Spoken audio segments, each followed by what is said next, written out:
దిలీప్ గారు, సో ఊహించారా మీరు?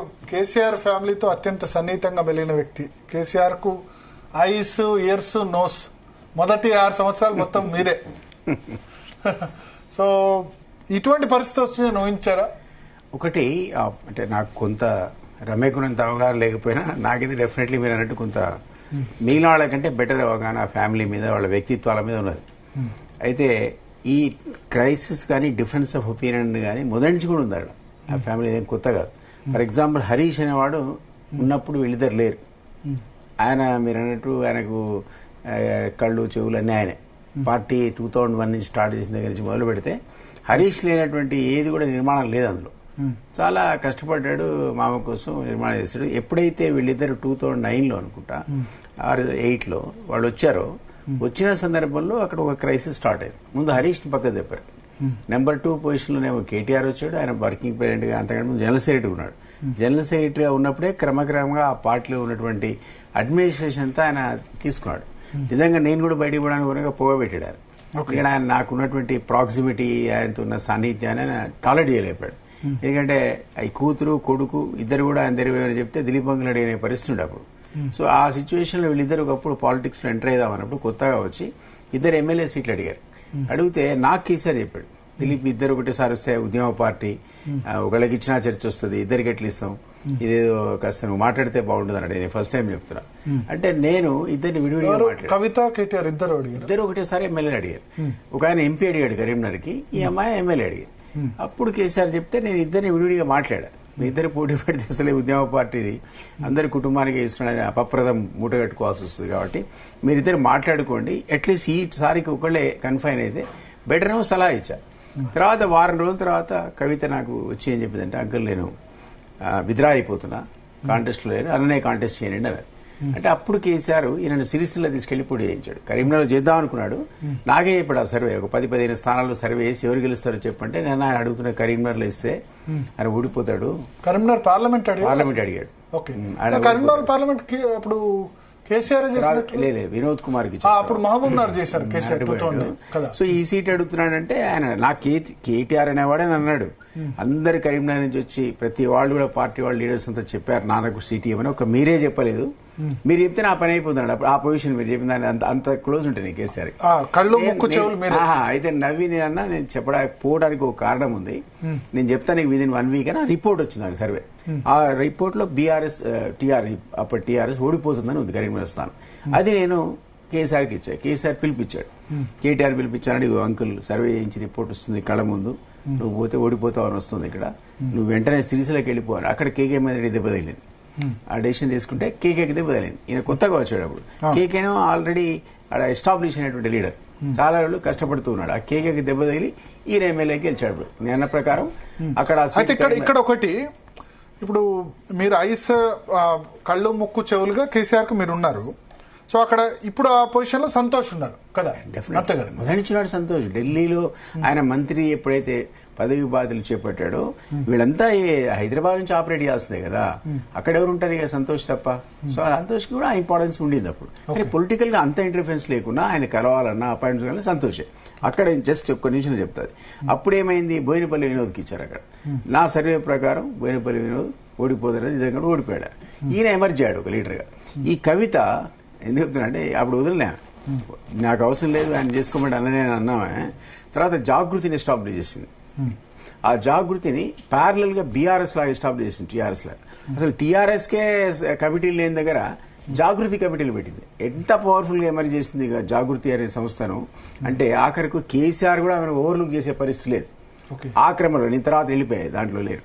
అక్కడ ఆమెకు నిజామాబాద్ సీట్ అనేది ఇవ్వాల్సిన పరిస్థితి, కంపల్షన్ క్రియేట్ అయింది. అట్లా మన ఆమె కూడా ఎంట్రీ అయింది. సో ఇట్లా ఒక ఉద్యమ పార్టీ అనే దాంట్లో ఈ ఫ్యామిలీ మెల్లమెల్లగా. ఈ హరీష్ అనేవాడు క్రమక్రమంగా, అసలు నాకంటే ముందు హరీష్ నెంబర్ 2 ఉండేవాడు. అది హైదరాబాద్ వరకు. హైదరాబాద్ ఎప్పుడైనా నెంబర్ 2 హైదరాబాద్. ఢిల్లీకి వచ్చే వరకు నెంబర్ 2 నేను ఉండేవాడిని. అక్కడ హరీష్ రాడు కదా, ఆయన అడ్మినిస్ట్రేషన్ ఇక్కడ. కాబట్టి ఆ స్థానం అనేది 2 నుంచి కేటీఆర్ వస్తే నెంబర్ 2 కేటీఆర్ అయ్యాడు, 3కి హరీష్ పడిపోయాడు. తర్వాత కవిత 4 అయింది. మీరన్న సంతోష్ పొలిటికల్ ఇంటర్ఫరెన్స్ కాదు, అతను ప్రైవేట్ పర్సన్ లాగా ఉండేవాడు అతనికి. సో కవిత స్థానం నుంచి కూడా తర్వాత హరీష్ పడిపోయాడు, నెక్స్ట్ స్థానానికి వెళ్ళిపోయాడు. అట్లా క్రమక్రమంగా ఈ పార్టీని కబ్జా చేశారు మొత్తం కుటుంబ సభ్యులు. సో ఇది ఒక రకంగా ఇప్పుడు ఆమె అంటుంది కదా దయాలు దయాలని, అందరూ దయాలే. ఇప్పుడు అందరు అంటే దయాలు కుటుంబ సభ్యులు కబ్జా అంటే అన్ని రీజనల్ పార్టీస్ కూడా కుటుంబ సభ్యులే కదా. కాదని అనట్లే కానీ దయాలనే వాడికి ఇప్పుడు ఎక్స్పాన్షన్ తెలుగుదేశం చంద్రబాబు నాయుడు, వైఎస్ఆర్ కాంగ్రెస్ జగన్, ఒక కేసీఆర్ నే కాదు కదా రీజనల్ పార్టీస్ అంటే. ఇది ఉద్యమ పార్టీ. ఆ, ఎంతో మంది ఉద్యమం కోసం నేనున్నా 10 years నా సర్వీస్ రాజీనామా చేసి డిఎఫ్ఓ స్థాయి ఉద్యోగానికి వదులుకొని ఆ పార్టీలో పోయాం. ఎందుకు తెలంగాణ వస్తుంది మనందరం పోరాడాలని ఒక సాక్రిఫైస్ చేసిపోయాం. అందులో కుటుంబ పార్టీ డామినేషన్ ఉంటుందంటే ప్రజలే గెలిపించారు కదా, ప్రజలే కాదు. గెలిపించారు. తర్వాత వాళ్ళు వచ్చినా అది కూడా చెప్పాలి. తర్వాత వాళ్ళు లేట్ గా వచ్చినా ముందు ఉద్యమంలో లేకపోయినా హరీష్ అనేవాడు ముందు నుంచున్నాడు. ఈ ఇద్దరు కూడా వాళ్ళ శక్తిని ఎస్టాబ్లిష్ చేశారు. తర్వాత ప్రజల ద్వారా ఎన్నుకోబడ్డారు. వాళ్ళకి వాక్చాతుర్యం ఉంది, తండ్రి దగ్గర వచ్చే జీన్స్ ఉన్నాయి. Definitely they are very good speakers and efficient fellows also. And they made out. కానీ నిజామాబాద్కి వచ్చేవరకు ఆమె తను ఎన్నుకున్నటువంటి బతుకమ్మని ఎత్తేసింది, తర్వాత జాగృతిని పక్కకు పెట్టింది. అక్కడ ఓడిపోయింది కూడా పబ్లిక్ లో. తను ఎట్లా అయితే కంటిన్యూ కావాలో కాలేకపోయిందా, ఒక ఫెయిల్యూర్ రాలేదు. ఇప్పుడు వచ్చి జాగృతి రివైవ్ చేసే కార్యక్రమంలో ఉంది. అప్పుడు ఒకటి సామాజిక తెలంగాణ నుంచి మాట్లాడుతుంది. ఈ సామాజిక తెలంగాణ నుంచి నువ్వు 10 ఏళ్ళ అధికారంలో ఉండే మాట్లాడకుండా నీ వర్కింగ్ ప్రెసిడెంట్ ఓ ఎస్సీనో ఎస్టీనో బీసీనో పెడితే నమ్ముతాడు కానీ ఆ పార్టీలో పెట్టకనే పోతుంది. ఇప్పుడు ఈమె పెడితే ఏమే చైర్మన్ అయితే రేపు ఏమే అధ్యక్షుడు మళ్ళీ ఇంకేం సామాజిక తెలంగాణ. సో ఇది ఒక జోక్ అవుతుంది. 10 years బంగారు పళ్ళల్లో తెలంగాణ ఫ్యామిలీకి మీరన్న ఫ్యామిలీకి చెప్పిన వాళ్ళు తెలంగాణ సోయితో పరిపాలించుంటే మనం ఈరోజు మాట్లాడడం కాదు. అసలు ఆయన థర్డ్ టైం కూడా వచ్చేవాడు. ఆ తెలంగాణ సోయి తప్పి మీరంటువంటి ఫ్యామిలీ కబ్జాలో పార్టీ పోయింది, రాష్ట్రం కూడా పోయింది, అవినీతికి ఆలవాలం అయిపోయింది. కాబట్టి ప్రజలు విసిగిపోయి కాంగ్రెస్కి అధికారం ఇచ్చారు. సరే కాంగ్రెస్ ఏం చేసింది 15 ఏళ్ళు వేరే చర్చ. వాళ్ళకి 10 ఏళ్ళు పడితే వాళ్ళకి 15 ఏళ్ళు పట్టింది కొలాప్స్ కావడానికి. వాళ్ళకి 10 ఏళ్ళు పట్టింది కొలాప్స్, ఇప్పుడు 15 ఏళ్ళు పట్టింది పాపం. సరే అది వేరే చర్చ, దాంట్లో పోదు. నేనేమంటున్నా ఈ రోజు లెటర్ రాసి లెటర్లు ఎందుకు రాయాలి తండ్రికి అసలు? కవితకు బీఆర్ఎస్ కి గ్యాప్ ఎక్కడ వచ్చింది అసలు? నేను అదే చెప్తాను. ఇప్పుడు కేసీఆర్ అనే వాడిని కలవాలంటే సంతోష్ అనేవాడి ఆఖరికి కేటీఆర్ చెప్పాల్సిందే, కవిత కూడా చెప్పాల్సిందే నాన్న కలుద్దాం అనుకుంటాను. అంటే ఆయన చెప్తేనే వెళ్ళిపోవాలా. కేసీఆర్ అంత ఆశామాషి. మీరు అంటున్న దాని ప్రకారం రమారావు గారు చెప్పాలి. ఇప్పుడు తండ్రిని కొడుకు గాని బిడ్డ గాని కలవాలంటే కూడా వేరే వాళ్ళ పర్మిషన్ అవసరం ఉన్నప్పుడు మరి కేసీఆర్ ఆ విధంగా గట్టిగానే ఫ్యామిలీ మీద మమకారం లేనట్టే అనుకోవాలి కదా. అట్లా అయితే ఒక్క నిమిషం, డైరెక్ట్ పర్మిషన్ అవసరం. అప్పుడు 2009 కూడా ఒక్కటే విషయం చెప్తా, తర్వాత రమ్య మాడుతుంది. ఏమంటున్నానంటే కేసీఆర్ అనేవాడికి హరీష్, సంతోష్, కవిత, కేటీఆర్ ఈ నలుగురు సమానమే. ఈక్వల్ గా సమదృష్టి చూసి అందరంటే ప్రేమ నలుగురు సమానం. ఆ విషయం మీరు రాసి పెట్టుకోండి. ఎవరు ఎక్కువ కాదు, అందరు ఈక్వల్ చూస్తాడు. నాకు తెలుసు 6 years చూసాడు ఎట్లుంటుందో. అప్పుడు మీరు చెప్పండి. రమ్య గారు అంకుల్ చెప్పింది కరెక్టే, కాకపోతే పాయింట్ చెప్పడం మర్చిపోయినరు. టీఆర్ఎస్ పార్టీ లాంచ్ అయిన తర్వాత నా హస్బెండ్ మసూన్ రావు కూడా party founder member and KCR chief election agent. Karimnagar 2004 KCR ఎంపీగా చేసినప్పుడు party state vice president, media in charge, చాలా ఆయన. ఇక్కడ హరీష్ కీలక పదవుల్లో ఉన్నారు. అంకుల్ ఈ పాయింట్ మర్చిపోయి చెప్పడము. ఆ రకంగా పనిచేసిండ్రు వీళ్ళు. నలుగురితో పాటు 5 ముందు కూడా సమానమైన కవిత మధువే ఉండే ఫస్ట్, తర్వాత కూడా వచ్చారు. ఫస్ట్ హరీష్, మా హస్బెండ్ మసూన్ రావు ఉండేది. వీళ్ళిద్దరు కోఆర్డినేట్ చేసుకుంటూ పార్టీని రన్ చేశారు. ఉద్యమ కాలంలో జెండా పట్టనప్పుడు, ఒక డిస్టిక్ లో పార్టీ ఆఫీస్ పెట్టలేనప్పుడు, ఒక కారు గాని ఇంటి మీద కూడా జెండా పెట్టలేని పరిస్థితిలో మా కమ్యూనిటీ అంతా కూడా అవహేళన చేసిన టైంలో ధైర్యంగా ముందుకెళ్లి మేము మా ఇంటి నుంచి గానీ మేము సొంతంగా మా సొంత డబ్బులతోటి పార్టీ ఆఫీస్ పెట్టడం గానీ అవన్నీ చేసినాం. అంకుల్ వెల్మ కమ్యూనిటీ అవహేళన చేసిన స్టార్టింగ్ లో కేసీఆర్ ఎందుకు అడాప్ట్ చేసుకోలేదు? ఇప్పుడు అడాప్ట్ చేసుకున్నారు కానీ స్టార్టింగ్ లో ఇది ఉండేది అసలు ఎప్పుడు కూడా అయ్యేది కాదు, పోయేది కాదు. చంద్రబాబు తోటి ఏం పెట్టుకుంటావు, నీతోటి ఏమైతుంది, ఏం సాధ్యం అవుతుంది అని చాలా అవహేళన చేసినారు. అవమానాలు జరిగినాయి, అన్ని కూడా జరిగినాయి. అయినా అవన్నీ ఆయన మనసులో కాదు కడుపులో పెట్టుకొని తను ఏం చేయాలనుకున్నారో ఆ రకంగా ముందుకు పోయినారు. ఇక్కడ అంకుల్ చెప్పినట్టు చెప్పాల్సింది, ఈ శకునిగాడు సంతోష్ గాడు ఎంటర్ అయ్యింది అంకుల్ 99 అనుకుంటా. బాబాయ్ మా కేసీఆర్ ట్రాన్స్పోర్ట్ మినిస్టర్ ఉన్నప్పుడు వాడు ఎంటర్ అయ్యిండు. అప్పటి నుంచి ఈ పార్టీ లాంచ్ అయినప్పటి నుంచి హరీష్ తో పాటు ఏంటి అంటే ఇక్కడ మెయిన్గా మీకు చెప్పాల్సిన విషయం, తెలంగాణ ప్రజలకు తెలియాల్సిన విషయం, అంకుల్ కూడా తెలుసు మా ఫ్యామిలీ గురించి. మేము సొంత అంకుల్ అని సొంత మేనమామ లాగానే పిలుచుకుంటాం. ఎందుకంటే మాకందరికి కూడా దిలీప్ అంకుల్ అంటే ఆ యాక్సెస్, ఇంటిమసీ, ఆ రెస్పెక్ట్ ఉంది. ట్రాప్లో పడి ఈ రోజు సొంత కూతురు సొంత తండ్రి మీద ఈ రోజు మాట్లాడే దుస్థితి పరిస్థితి వచ్చింది. అవన్నీ కూడా అంకుల్ కూడా ఆ విషయాలు కూడా తెలుసు. ఎప్పుడైతే నేను 10 సంవత్సరాల నుంచి కాంగ్రెస్ పార్టీలో చేరి అక్కడున్న లోపాలు ఎత్తి చూపుతున్నప్పుడు సరి చేసుకోకపోవడం వల్లనే ఈ రోజు కన్న కూతురు కవిత కూడా ఈ పరిస్థితి వచ్చింది. అన్న కూతురును అని నన్ను ఆగం చేసేసిండ్రు. తెలివిగా ఈ శకునిగాడు వని ఫ్యామిలీ మా హస్బెండ్ జరిపేసిండ్రు ఫస్ట్. ఆ తర్వాత నన్ను జరిపేసిండ్రు. అట్లా one by one Dilip uncle కూడా బయటకు వెళ్ళిపోయేటట్టు చేసిండ్రు. అంకుల్ ఉన్నారు కదా, చెప్తారు కదా. అంటే రమ్య గారు అట్లా వాడు వీడు అనద్దు కాదండి. ఓకే సారీ మామూలుగా వాడుకలో అట్లాంటిదా ఆయన ఇదేం అన్పార్లమెంటరీ కాదు కదండి.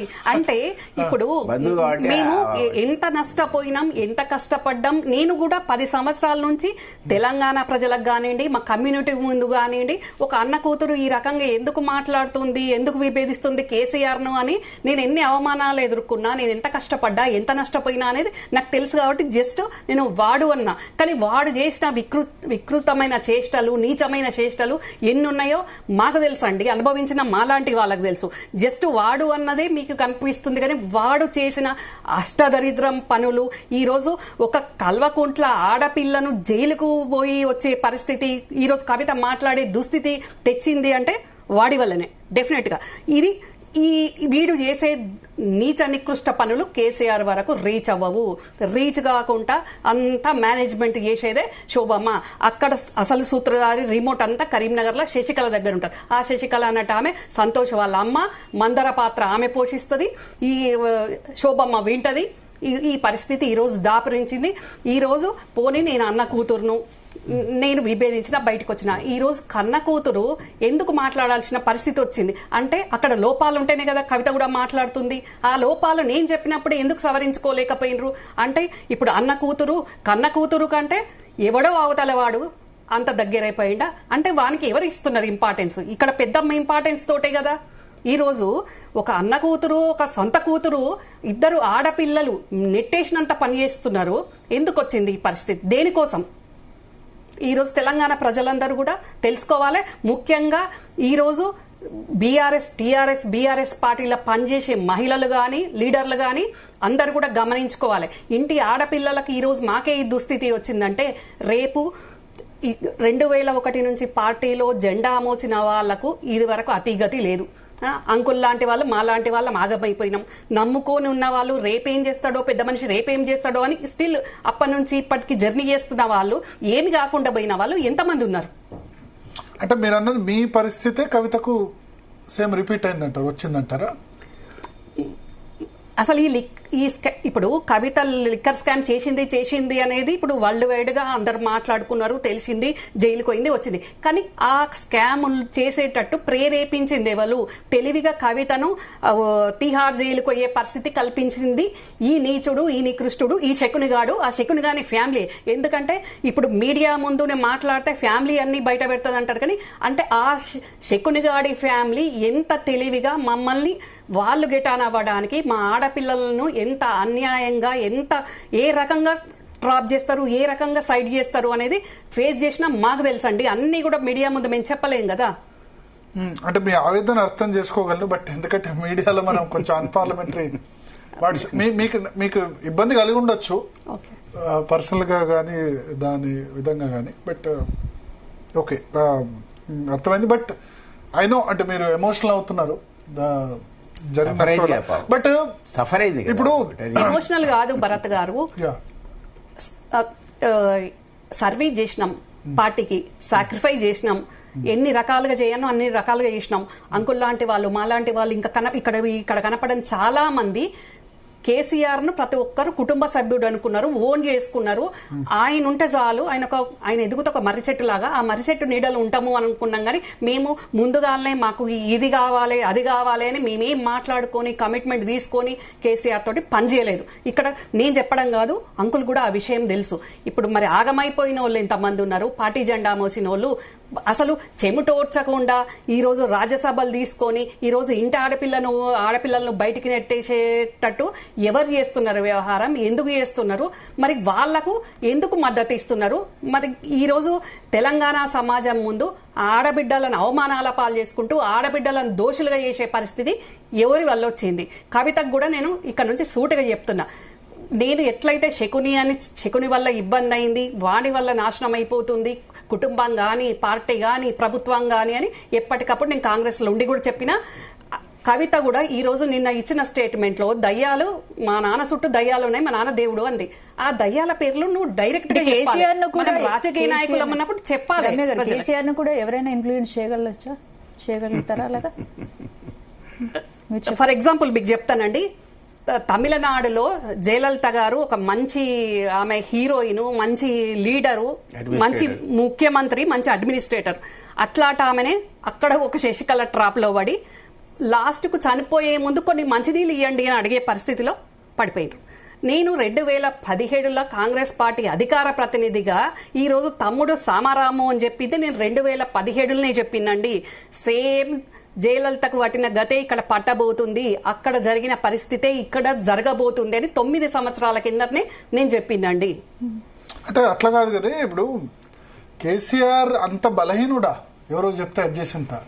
తెలంగాణ రాష్ట్రం ఎవరన్నా లేకుండా ఆయన నేతృత్వంలో వచ్చింది కదా. మొత్తం భారత రాజకీయ వ్యవస్థను అంతటి కూడా ఆయన మార్చేసి 36 రాజకీయ పార్టీలను ఒప్పించి దిలీప్ గారు ఉన్నప్పుడు అంతటి వ్యక్తి ఇంత ఇప్పుడు ఒక వ్యక్తి కారణంగా నిర్ణయం తీసుకుంటాడా? నాకు తెలిసిందంటే కేసీఆర్ మూడుకు అనుగుణంగా సంతోష్ వ్యవహరిస్తారు తప్ప ఆయనకంటూ ఆయన వెదిరించలేరు. అనవసరంగా చాలా మంది తప్పుడు ఆరోపణలు చేస్తారంటారు. ఆయన ఇప్పుడు ఆయన అపాయింట్మెంట్ ఒక విషయం ఏమంటారంటే కేసీఆర్ కి అపాయింట్మెంట్ ఇవ్వడం ఇష్టం లేకపోతే దాన్ని సంతోష్ బ్లేమ్ చేస్తారు తప్ప ఆయన కారణం కాదు అంటారు. కాదా? వాస్తవం కదా? కాదండి. సంతోష్ కు నచ్చినోళ్ళు, సంతోష్ మెచ్చిన వాళ్ళకే అక్కడ అపాయింట్మెంట్ ఉండదు. అక్కడ బ్యూరోక్రాట్స్ కానివ్వండి, అంకుల్ లాంటి వాళ్ళు కానివ్వండి, ఉద్యమంలో కేసీఆర్ తో పాటు ఉన్నోళ్ళు కానివ్వండి, కేసీఆర్ సన్నిహితులు కానివ్వండి, ఈవెన్ కేసీఆర్ అక్క చెల్లెలు కానివ్వండి, ఎవరు కానివ్వండి, సంతోష్ కి ఇష్టమైతేనే, సంతోష్ నచ్చితేనే అపాయింట్మెంట్ ఉంటుంది. లేకుంటే వాళ్ళందరూ అపాయింట్మెంట్లు పూసుకొని పోయే పరిస్థితి ఉంటుంది. ఒకటి కేసీఆర్ స్టైల్ కూడా, ఆయనకేమో ఈ ఎవరిని గలవాడు, అదొక సమస్య. ఈ రమ్య గారు చెప్పినట్టుగా సంతోష్ ఇచ్చే ఇన్ఫర్మేషన్ అనేది మెయిన్ సోర్స్ అవుతుంది. దానివల్ల అతనికి ఆ కెపాసిటీ ఉంటుంది, ఎవరిని తప్పియాలి, ఎవరిని రప్పించాలి అనేటువంటి కెపాసిటీ ఉంటుంది. దానివల్ల కలిసిన వాళ్ళ ద్వారా ఏ ఇన్ఫర్మేషన్ చేరాలనుకుంటే అదే జరుగుతారు. సో అది ఇంపార్టెంట్ కదా, అనలైజ్ చేయాలంటే. ఈ పరిణామాలు కేసీఆర్ కుటుంబంలో ఎలాంటి పరిస్థితులకు దారితీస్తుంది? మరి ఎలా ఉంటుంది ఈ పరిస్థితి? వస్తుందని నాకు ముందు 17 నుంచే నేను తెలంగాణ ప్రజలకు చెప్పాను. అప్పుడు కేసీఆర్ గారు ముఖ్యమంత్రి కాబట్టి, ముఖ్యమంత్రి గారిని ఏ పార్టీలైనా మనం తెలంగాణ ప్రజలుగా ముఖ్యమంత్రి గారు క్షేమంగా ఉండాలి అని అనుకోవాలి కాబట్టి ఈ పరిస్థితి దాపురిస్తుంది, ఈ పరిస్థితి రాబోతుందని నేను అప్పుడే హెచ్చరించిన. కానీ ఆ లోపాలు సరి చేసుకోవాల్సింది ఉండే. ఎందుకంటే ఉద్యమంలో కేసీఆర్ గారితో పనిచేసిన ప్రతి ఒక్కొక్కరిని సైడ్ చేసేస్తున్నప్పుడు కవిత అయినా అప్పుడు ఆలోచించుకోవాల్సింది ఉండే, హరీష్ అయినా ఆలోచించుకోవాలి, కేటీఆర్ అయినా ఆలోచించుకోవాల్సింది ఉండే. ఇప్పుడు కేసీఆర్ గారు ఏం చెప్పిండ్రు? ఇప్పుడు అంకులు ఉన్నారు.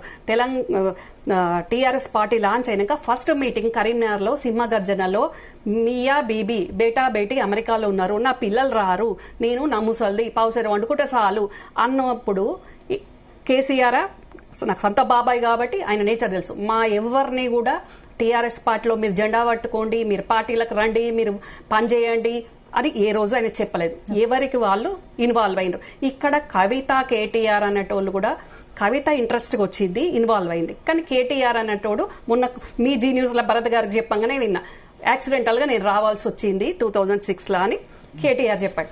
అంటే ఒక ప్రెషర్ మీద ఇక్కడ హరీష్ ను బాబాయ్ సెలెక్ట్ చేసుకునేసరికి, ఎందుకంటే కేసీఆర్ కు ఒక అవసరం సహాయంగా అన్ని పనులు దిలీప్ అంకుల్ లాంటి వాళ్ళు ఎంత క్లోజ్ అయినా, కేకే మహేందర్ రెడ్డి గారు ఉన్నారు, ఆ కాలంలో దిలీప్ అంకుల్ ఉన్నారు, ఇట్లాంటి వాళ్ళకి అన్ని చెప్పలేరు.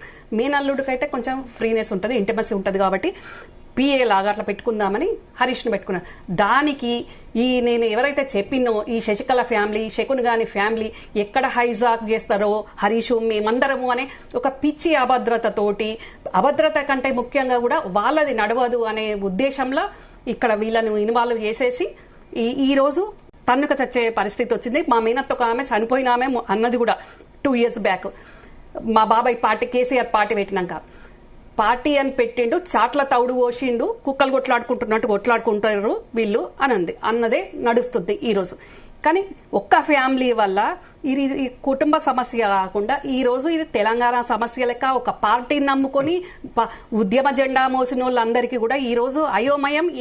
ఏమైతుంది, మేమేం కావాలి, మాకెవరు భరోసా ఇస్తారు? కేసీఆర్ మౌనముని, యాక్సెస్ ఉండదు ఎక్కడికి, ఫామ్ హౌస్లకు వెళ్ళడానికి ఫోను అంతకంటే ఉండదు. దేనికైనా కానీ ఈ శకునిగాడే A to Z. మరి ఇప్పుడు అంత గందరగోళమయమయ్యే పరిస్థితి ఉంది కదండి. ఇది కుటుంబ సమస్య కాదు, ఇది టోటల్ బీఆర్ఎస్ పార్టీ కుటుంబము. తెలంగాణ ప్రజలకు బీఆర్ఎస్ పార్టీ అనేది టీఆర్ఎస్ తెలంగాణ ప్రజలతోటి పెనవేసుకున్న పార్టీ కదా, అది ఉద్యమ పార్టీ కదా. సార్ మీరు చెప్పండి, ఇప్పుడు కవిత రాజకీయ భవిష్యత్తు ఎలా ఉండబోతుంది? ఒకటి, కవిత ఫ్రస్ట్రేషన్ లో ఉంది. ఆమె అరెస్ట్ అవుతే అగ్నిగోళం అయింది తెలంగాణ అన్నారు, కాలే. ఏమి రెస్పాన్స్, బీఆర్ఎస్ శ్రేణుల్లో కూడా అంత రెస్పాన్స్ రాలేదు. తర్వాత ఆమెకు ఆ లిక్కర్ ముద్ర పడ్డ తర్వాత గతంలో ఉన్న ప్రభావం తగ్గిపోయింది. ఇక్కడ ఫ్యామిలీలో డైరెక్ట్ గా యాక్సెస్ కూడా లేకుండా పోయింది ఫాదర్కి, కష్టాలు చెప్పుకుందాం అంటే. కాబట్టి ఆ ఫ్రస్ట్రేషన్ లో ఉండి ఈ టైప్ ఆఫ్ లెటర్స్ రాసిందని నేను అనుకుంటున్నా, నాకున్న ఆలోచన. సో దానివల్ల పెద్ద ఇంతకుముందు రుద్రం అన్నట్టు అంత ఇంపార్టెంట్ కాదు. ఇప్పుడు నేను ఒక విషయంలో మీతో ఏమి వేస్తా అంటే, ఒక్క కేసీఆర్తో తెలంగాణ రాలే. మేజర్ పోర్షన్ ఆయన రోల్ ప్లే చేసిన సకల జిల్లా పోరాటంతో వచ్చింది, ఆ జేఏసీతో వచ్చింది. ఎందుకంటే అప్పుడు ఈయన పడుకున్నాడు ఫామ్ హౌస్లో పోయి, నాతో కాదని కాడెత్తేసి జేఏసీని ప్రమోట్ చేశాడు. దానికి తీసుకొచ్చి కుదరనామం చైర్మన్ పెట్టాడు. అన్ని పార్టీలు అప్పుడు చేరినాయి ఉద్యమంలో. ఒక్క టీఆర్ఎస్ చేసి అలసిపోయాడు. ఇక నాతో కాదని కాబట్టి జేఏసీని ప్రమోట్ చేశాడు. కాబట్టి జేఏసీ ద్వారా వచ్చిన సకల జిల్లా పోరాటాల్లో అనేది కీలక భూమిక. అందువల్ల ఆయన ప్రజలు ఏమనుకున్నారంటే అసలు మొదలుపెట్టిన ఆయన ఈయనే, కాబట్టి ఎవడు ఏమన్నా పని చేయాలి. అంటే 2-3 విషయాలు సార్. ఇప్పుడు 36 రాజకీయ పార్టీలు మీరు ఉన్నప్పుడే లెటర్స్ ఇప్పించారు తెలుగుదేశంతో కదా. తెలుగుదేశం కూడా 2 గళ్ల సిద్ధాంతం అన్నవాళ్ళు కూడా ఇచ్చారు. డిసెంబర్ 9 స్టేట్మెంట్ ఆయన నిరాదీక్షతోనే వచ్చింది. కాదనట్లే, అదేంటంటే శ్రీకృష్ణ కమిటీ ఇవన్నీ కూడా దాంతోనే వచ్చాయి కదా. వచ్చే కాదనట్లే. కానీ ఆయనే నాతో కాదు అని కాడెత్తేసాడంట. జేఏసీ ఎందుకు ప్రమోట్ చేసాడు? ఆయన తేలిగితే తేవాలి కదా. పట్టించుకోలే ఎవరు, కాంగ్రెస్ పట్టించుకోలే అప్పుడు. కానీ జేఏసీ వచ్చిన తర్వాత, సకల జన పోరాటం వచ్చిన తర్వాత, మిలియన్ మార్చ్ తర్వాత, సాగర్ ఆర్మ్ తర్వాత, ఉస్మానియా విద్యార్థులు రేపు అసెంబ్లీ ముట్టడిస్తున్నాం అన్నప్పుడు ఒక షేక్ అయింది. ఉద్యోగస్తులు 42 రోజులు పెన్ డౌన్ చేశారు, గవర్నమెంట్ ఫంక్షన్ కాలే. ఈ క్రైసిస్ లో అప్పుడు సోనియా గాంధీ ప్రామిస్ చేసింది కాబట్టి మన కరీంనగర్ సభలో ఆయన మీ హానర్ చేస్తా, మీ కమిట్మెంట్ నేను అని చెప్పడం వల్ల ఆమెకు అది జ్ఞాపకం పెట్టుకుని పిల్లలు ఆత్మ బలిదానాలు 1200 మంది ఆత్మ బలిదానాలు. అసలు ఒక్క నెత్తురు బుట్టు చాలకుండా, ఒక్క పణం పెట్టకుండా నేను తెలంగాణ తెస్తానని కేసీఆర్ చేయలేకపోయాడు.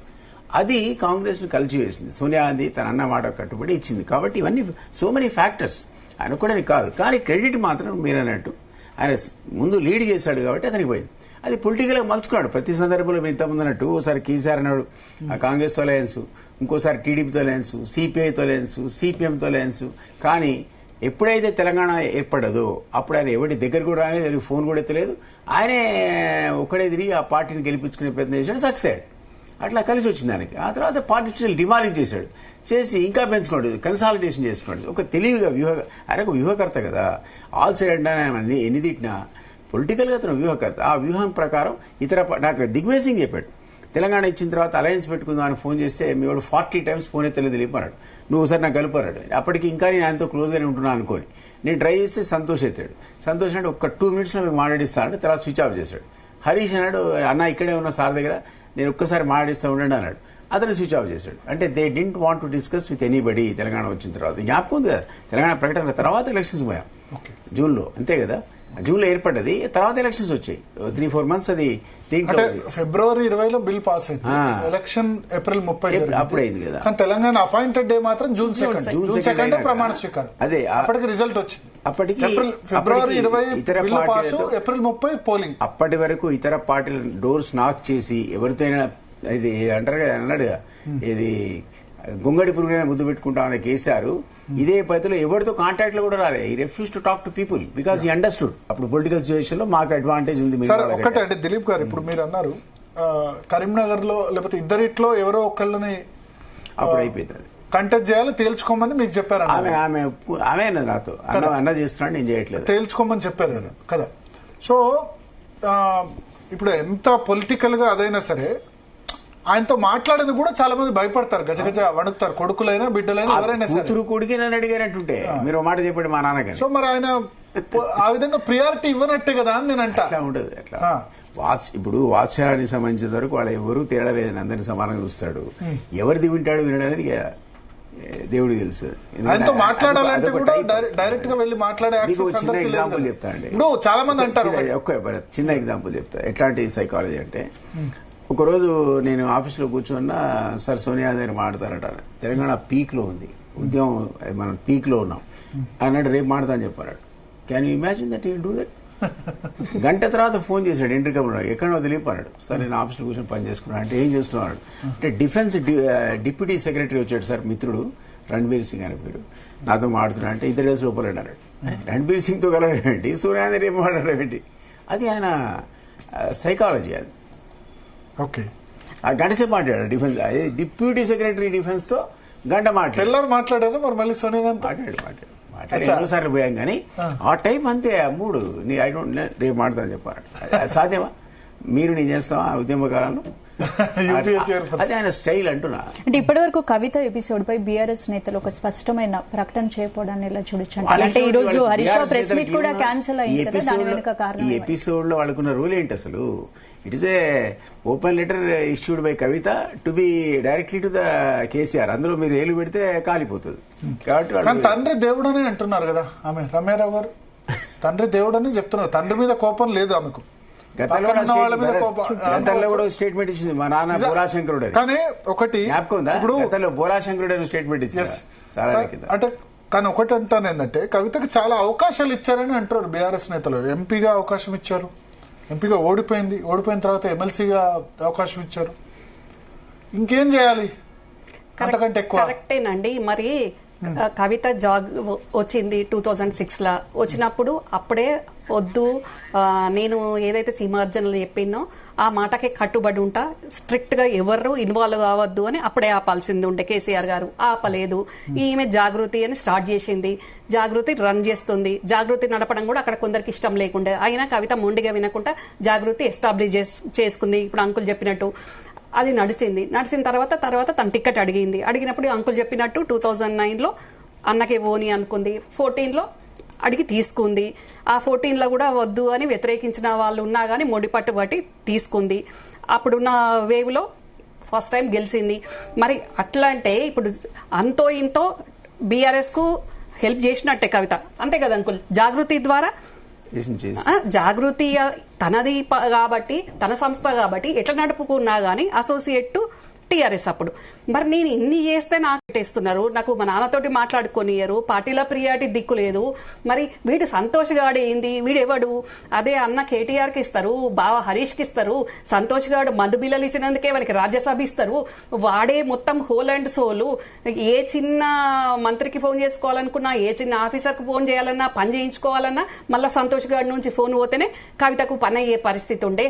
మరి ఏంటి బయట నుంచి వచ్చిన సంతోష్ గాడు ఏంది, కన్న బిడ్డ నాకు ఇక్కడ ఇంపార్టెన్స్ లేదేంది అనే బాధ ఎప్పుడైనా కవితలో ఉండే. కాకపోతే అప్పుడు పవర్లో ఉన్నది కాబట్టి, పార్టీలు ఉన్నది కాబట్టి ఎక్స్ప్రెస్ చేయలేదు.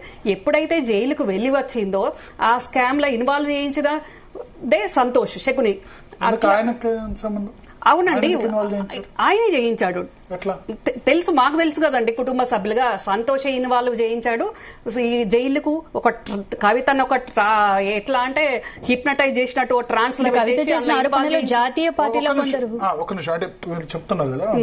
ట్రాన్స్ లో పంపించి కవితను ఆ లిక్కర్ స్కామ్ లో ఇన్వాల్వ్ చేయించిందే సంతోష్. ఎందుకంటే అప్పుడు కేటీఆర్ మీద సంతోష్ కు ఉన్న కోపంతో, ఇప్పుడు మనము లిక్కర్ స్కామ్ లో అయితే ఈజీగా మన వస్తుంది, దాంతో మనం ఎమ్మెల్యేలను కొనుక్కోవచ్చు, అవసరమైతే 50 కోట్లు 100 కోట్లు ఇచ్చుకుంటే అది 26,000 కోట్ల స్కామ్ కాబట్టి ఈజీ మనీ వస్తుంది. అప్పుడు నువ్వు సీఎం కావచ్చు, అంత నీ నుండి మానిటర్ చేస్తా, కేటీఆర్ లేడు, హరీష్ లేడు, ఎవరు లేడు అని కవితకు ఒక ట్రాన్స్లకు పంపించి అందులో కవితను ఇన్వాల్వ్ చేయించి ఈ రోజు కవిత ఒక ఆడపిల్ల తీహార్ జైలుకు పోయిన ఫస్ట్ ఆడపిల్లగా మచ్చ తెచ్చిదే ఈ నీచుడు, ఈ శకుని. వాడేమో సేఫ్ సైడ్ ఉన్నాడు ఈరోజు తెలంగాణ ప్రజల ముందు, సమాజం ముందు, మా కమ్యూనిటీ ముందు. ఈ రోజు ఒక కవిత ఆడపిల్ల ఈ రోజు జైలుకు నాలెడ్జ్ లో ఉందా? ఢిల్లీలో లేదండి, కేసీఆర్ నాలెడ్జ్ లో లేదు. ఈ చాలా విషయాలు, మెజారిటీ విషయాలు, ఇప్పుడు దిలీప్ అంకుల్ ఇక్కడ ఉన్నారు నేను చెప్పడం కాదు, మెజారిటీ విషయాలు ఆయనకు తెలియదు. చాలా విషయాలు ఆయనకు తెలియదు. చెప్పినా కూడా దాన్ని వేరే రకంగా చేసి చెప్తారు, అంత ఫ్యాబ్రికేట్ చేసి ఆయనకు చెప్తారు. అది జరుగుతుంది అక్కడ. Okay okay. బట్ ఇప్పుడు మరి ఆయన తిడుతున్నారు కదా మీరు అన్న దాని ప్రకారం, సంతోష్ వల్ల లిక్కర్ స్కామ్ లో ఇరికిందని మీరు ఆరోపణ చేస్తున్నారు కదా. అవును, ఎగ్జాక్ట్లీ. చుట్టుపక్కల ఉన్న వాళ్ళు దయ్యాలని ఇప్పుడు కవిత ఎందుకు తిడుతుంది అట్లా అయితే కనుక? మరి వాడి వల్ల జైలుకి వెళ్ళింది కదా అండి, వాడి వల్ల జైలుకి అయింది. హరీష్ మీద కోపం ఉంది కవితకు, కేటీఆర్ మీద కోపం ఉంది, వాళ్ళ దయ్యాలు అని చెప్తుంది కదా. పేరు ఒక్కడైతే పేరు చెప్పేది కావచ్చు, ముగ్గురు అట్లానే అనిపించిందేమో, అందుకే దయ్యాలు అని చెప్తుంది. కోపం ఉండాలి, కేటీఆర్ మీద ఎందుకు కోపం ఉంది? డెఫినెట్ గా నాకు ఎమ్మెల్సీ ఓడిపోయినాక ఎమ్మెల్సీ కూడా అది అతి కష్టంగా, ఆల్రెడీ నేను అమెరికాలో ఒకసారి యాక్సిడెంట్ చేసుకున్నా, మళ్ళా కూడా చేసుకుంటా అని చెప్పి, నా పిల్లలు ఇద్దరిని ఇంకా మీరే చూసుకోవాలి, నేను యాక్సిడెంట్ చేసుకొని చచ్చిపోతా అని అంటే తప్పనిసరి పరిస్థితిలో ఆ ఎమ్మెల్సీ ఇచ్చింది. మంత్రి కావాలన్నది, మంత్రి కాలేదు. మరి నేనేమో జాగృతని పెట్టుకొని మీకు అసోసియేట్ అయ్యి పనిచేసి చేస్తే, మీరేమో డైరెక్ట్ టికెట్లు తీసుకొని ఎమ్మెల్యేలు మంత్రులు అన్ని మీరే అనుభవిస్తుంటారు, అంతా మీరే నడుపుతుంటారు. వాడు సంతోష్ గాడు మొత్తం కేసీఆర్ తోటి నేను నీడన్ అన్నట్టు వాడుంటాడు. మీరేమో మంచిగా గవర్నమెంట్ లో ఉన్నారు, నేనేమో ఓడిపోయి నేను ఈ రకంగా ఉండాలనా అనే కోపం, బాధ కవితకు ఉండేది. అందుకోసం ఇప్పుడు జరుగుతున్న ఆది శ్రీనివాస్ గారు మనతో పాటు ప్రస్తుతం ఫోన్ లైన్ లో సిద్ధంగా ఉన్నారు. ప్రభుత్వం ఇప్పుడు నిన్న కవిత మాట్లాడగానే 10 ప్రశ్నలు సంధించారు ఆయన. సో ఏంటి సార్ మీ ఉద్దేశం ఏంటి? ఇప్పటికి కూడా నిన్న కవిత కూడా అంది, కాంగ్రెస్ కు బీజేపీకి కోతి కొబ్బరి చిప్పలాగా దొరికినట్టుంది, మా కేసీఆర్ లీడర్ అని చెప్పారు ఆమె. ప్లస్ బీఆర్ఎస్ ఏమంటుందంటే దీనిలో కాంగ్రెస్ యాంగిల్ దాగుంది, కుట్ర దాగుంది అని అంటున్నారు. ఈ లెటర్ లీక్ కావడం వెనుక ఆది శ్రీనివాస్ గారు అన్నా, ఈ లెటర్ లీక్ కావడం వెనుక కాంగ్రెస్ పార్టీ కుట్ర దాగుంది, ఇంటెలిజెన్స్ బహుశా లీక్ చేసింది అంటున్నారు. అలా ఇప్పుడు రాసింది కవిత గాడి అంటూ చేరుకున్నది కేసీఆర్ దగ్గరికి బిడ్డ లెటరు. అయితే కవిత గారన్నా లీక్ చేయాలి, అయితే కేసీఆర్ గారు లీక్ చేయాలి. అది కాంగ్రెస్ పార్టీ ఇంటెలిజెన్స్ ఏం లీక్ చేయలేదా? ఇప్పుడు ఆ లేక ఇంటెలిజెన్స్ ఎలా వస్తుంది? ఎట్లా వస్తుంది? వాట్సాప్ రాసిన ఉత్తరము, బిడ్డ రాసిన ఉత్తరం తండ్రికి చేరిన తర్వాత తండ్రి దగ్గర నుంచి లీక్ అయిందా, లేకపోతే తండ్రి దగ్గర పంపేటప్పుడు ఈమె ఒకటి జిరాక్స్ పెట్టుకున్న తర్వాత లీక్ చేసింది. వాళ్ళ మధ్యలో ఉండేటువంటి ఆలోచన చూడాలి కదా. ఇప్పుడు ఇక్కడ ఇప్పుడు నిన్న 11 ప్రశ్నలు సంధించినప్పుడు కూడా చేసింది అదే. అసలు మీ లేఖ లీక్ చేసింది ఎవరు? కేసీఆర్ దేవుడు అంటున్నారు, ఒకరు కేసీఆర్ దేవుడైతే దయ్యం ఎవరు? ఆ దయ్యాలు ఎవరు? కేసీఆర్ పక్కన కోవత్తున్న వీళ్ళు వారెవరు? బీఆర్ఎస్ లో మీ పైన కుట్ర పట్టుతున్నది ఎవరు? సొంత తండ్రిని కలిసే అవకాశం ఉన్నా లేఖ రావాల్సిన అవసరం ఏమొచ్చింది? అసలు మీకు ఫామ్ హౌస్ లో ఎంట్రీ లేదా? ఎందుకు మిమ్మల్ని రాకుండా అడ్డుపడుతుంది ఎవరు అనేది కూడా లీక్ కావడం పైన మరి కేసీఆర్ గారు మీరు వివరణ అడుగుతారా అని చెప్పని కూడా అడిగినాము. మీ వర్కింగ్ ప్రెసిడెంట్ కేటీఆర్ తో ఎందుకు మాట్లాడలేదనే ప్రశ్న వేసినాము. ఇంత జరుగుతున్నప్పుడు మీ కుటుంబం మీకు ఎందుకు అండగా నిలబడలేదని మాట్లాడినాము. ఎయిర్పోర్ట్ లో ఇంత అడావుడి స్వాగతం పలిగినప్పుడు బీఆర్ఎస్ ఎవరు లేరు, గులాబీ జెండా లేవు, కేసీఆర్ ఫోటో లేదు, కేటీఆర్ ఫోటో లేదు, హరీష్ రావు ఫోటో లేదు. అంటే బీఆర్ఎస్ సభ జరుపుకున్నప్పుడు ఎవరైతే వీళ్ళు ఫోటోలు పెట్టుకుంటే ఇద్దరు ఫోటోలు పెట్టుకున్నారు కాబట్టి ఇద్దరు ఫోటోలు కూడా ఏమైతే ఛాలెంజ్ ఇచ్చినట్టు కాబట్టి కుటుంబ అంతర్గత పోరాటంగా మేము భావిస్తున్నాం. ఇక ఏకంగా అయితే నమస్తే తెలంగాణ పేపర్ అయితే అది నకిలీ లేఖ రాసింది. అలా రాయడానికి ఎవరు ప్రేరేపించారు అని ఇవన్నీ ప్రశ్నలు అడగండి పన్నాం. ఇప్పుడు ఆ లేఖకు ప్రాధాన్యత మేము ఏం చూస్తున్నాం, ప్రజాకోణంలో చూస్తున్నాం. ఈరోజు మేము మొదటి నుంచి బీజేపీ బీఆర్ఎస్ ఒకటే అని చెప్పినాం. అది నేడు ఆ కుటుంబ సభ్యులే నిజమంటుంది కదా. 2 నిమిషాలు ప్రతి పార్టీలకు బీజేపీ ప్రజలు చర్చ పండదంటే మా బలానికి మాదిరి చేకూర్చి కదా అని మేము నిన్న నుంచి ప్రజలను తీసుకెళ్తున్నాం. ఇప్పుడు వారి సొంత ఇంటి వ్యవహారం, ఆస్తుల వ్యవహారం కాదు కదా ఇది. ఆ బీఆర్ఎస్ కు సంబంధించిన సభలో మీరు ఈ విధంగా ఉండేదేమో డాడీ అనేటువంటి మాట మాట్లాడుతూ, మీరు ఒక్కటే మాట్లాడకూడదు తప్పనే విధంగా మాట్లాడుతూ 2000 కూర్చున్న వాళ్ళతో ఎందుకు మాట్లాడలేదు? అందుకే మేము కాంగ్రెస్ పార్టీకి ఆ పార్టీకి తేడా చెప్తాం. ఇవాళ కేటీఆర్ అన్నారు, నేషనల్ హెరాల్డ్ కేసులో రేవంత్ రెడ్డి ఛార్జ్ షీట్ లో పేరు పెట్టి దాన్ని డైవర్ట్ చేసేందుకు తీసుకొస్తున్నారు అని చెప్పారు. నేషనల్ హెరాల్డ్ కేసు ఈ రోజు వచ్చింది కాదు కదా. కానీ రేవంత్ రెడ్డి పేరు ఈ రోజే వచ్చింది కదా. నిన్న నా మాట నేషనల్ హెరాల్డ్ కేసుకు సంబంధించి రాజీవ్ గాంధీ గారికి, సోనియా గాంధీ గారికి, ప్రియాంక గారికి ఇబ్బంది పెట్టాలి భారతీయ జనతా పార్టీ చేస్తున్నటువంటి ఒక నాటకం అనేది. దాన్ని ఇప్పటికే అనేక మార్లు అన్ని దేశవ్యాప్తంగా జిల్లా కేంద్రాలు, రాష్ట్ర కేంద్రాలు కూడా ధర్నాలు చేసినాం. నేషనల్ హెరాల్డ్ కేసులు వాళ్ళకి సంబంధం ఏం చెప్పగలిగినాం. సరే ఈ రోజు రేవంత్ రెడ్డి గారు తీసుకురాక సార్ అది ఏం జరుగుతుంది చట్టం సమానం చెప్పుకుంటాం. దాని కొరకు ఇది చెప్పాల్సిన అవసరం లేదేమో. ఈ రోజు ఇది ఎప్పుడైతే లీక్ అయింది మొన్న కదా, లీక్ అయిన తర్వాత తను లీక్ అయిన తర్వాతనే కదా ఇది బయటకు వచ్చింది. నేషనల్ హెరాల్డ్ కేసు కూడా నిన్న మొన్ననే తెలిసింది రేవంత్ రెడ్డి పేరు పెట్టినట్టు. అవునవును. దానికి సంబంధించి మేము చూస్తాము. నేషనల్ హెరాల్డ్ సంబంధించి భారతీయ జనతా పార్టీ కక్షపూర్తంగా ఏం చేస్తూ దానికి సమాధానం ఇస్తాము. దానికి సంబంధించిన అంశాలు చెప్తాం. ఇక్కడ కేవలం కొందరేమో ప్రాధాన్యత అవసరం ఏమొచ్చిందంటే ఆ లేఖ ప్రాధాన్యత మేము భావిస్తున్నాం. కాంగ్రెస్ పార్టీ మొదటి నుంచి చెప్తున్న మాటలు ఈ రోజు అంటే బీఆర్ఎస్ లోకలు కావడం కానీ, లేకపోతే కేసీఆర్ గారు లేఖ రూపంలో కడిగేయడం కానీ, భారతీయ జనతా పార్టీ లోపేక ఒప్పందం ఉందనేది మాత్రం మా బలానికి ఈ రోజు మా వాదనకు బలం చేకూరింది అనేది మేము చెప్పగలుగుతున్నాం. మొన్నటి ఎమ్మెల్యే ఎన్నికలు వాళ్ళు పోటీ పెట్టకపోవడం కూడా తప్పనంటుంది. మేమన్నది సేమ్ కవిత కూడా అంటుందంటే మా ముఖ్యమంత్రి రేవంత్ రెడ్డి గారు అడిగే ప్రతి ప్రశ్నకి కుటుంబ సభ్యులు ఒకరు ఒప్పుకున్నట్టు కదా, పార్టీలో ఒక సభ్యులు ఒప్పుకున్నట్టు కదా. ఇప్పుడు ప్రతిపక్ష నేతగా నేను ఒక మాట కూడా అన్నట్టు మీరు భరత్ గారు ఏది ప్రభుత్వం ఉన్నప్పుడు 10 సంవత్సరాల నుంచి 5-6 మాసాలు తక్కువ 10 ఏళ్లలో ఆ నలుగురే కనిపించారు. ఈ ఎన్నికల్లో ఓడిపోయి ప్రతిపక్షాలకు వచ్చినా కూడా 10 మంది ఈ నలుగురే కనిపించింది కొద్ది రోజు. అదే కవిత గారు కొద్ది రోజు చేరిపోయిన తర్వాత కూడా అనుకుందా 6 నెలలు తప్ప. కానీ మొన్నటి బీఆర్ఎస్ సభ తర్వాత ఇద్దరే మిగిలిపోయారు. నేను అన్నా సిఎంపీలో ఒక మీటింగ్ లో అన్నా, ఇప్పుడు 4 నుంచి 2కి పోయింది పార్టీ అది హరీష్ రావు గారు ఇంటికి పడిపోయినాక పోయి కేటీఆర్ ప్రతిమలు ఆడుకుంటూ చూసినాం మనం. 2 రోజులు ఇంటికి వరుసగా వెళ్ళిండు. తర్వాత కవిత గారు లేక బయటకు వచ్చింది. అంటే అసంతృప్తి జ్వాలలు అనేది వాళ్ళ పార్టీలో ఉంది. తర్వాత వ్యక్తిగతంగా కావచ్చు వాళ్ళది, కానీ ప్రజలతో ముడిపడి ఉన్నటువంటి అంశాలు ఆ పార్టీలో వచ్చినాయి. ఇంకో మాట కూడా అన్నారు, బీసీ బిల్లు గురించి మాట్లాడుతుండే అని చెప్పి, ఎస్సీ కేటగిరీస్ కూడా మాట్లాడుతుందని చెప్పి మేము కూడా అదే అంటున్నాం కదా. ప్రతిపక్ష నాయకుడిగా రండి, బీసీ బిల్ ప్రవేశపెడుతున్నాం, మీ సూచనలు ఇవ్వమంటాం, ఎస్సీ కేటగిరీస్ పెడుతున్నాం రండి అన్నాం, రాలేడు. అంటే మా వాదనతో కవితనే ఏకంగా కుటుంబ బిడ్డనే ఒప్పుకున్నదంటే వాళ్ళు ఎంత మేరకు పిలుస్తారా, కవితను ఆహ్వానిస్తారా కాంగ్రెస్ పార్టీకి?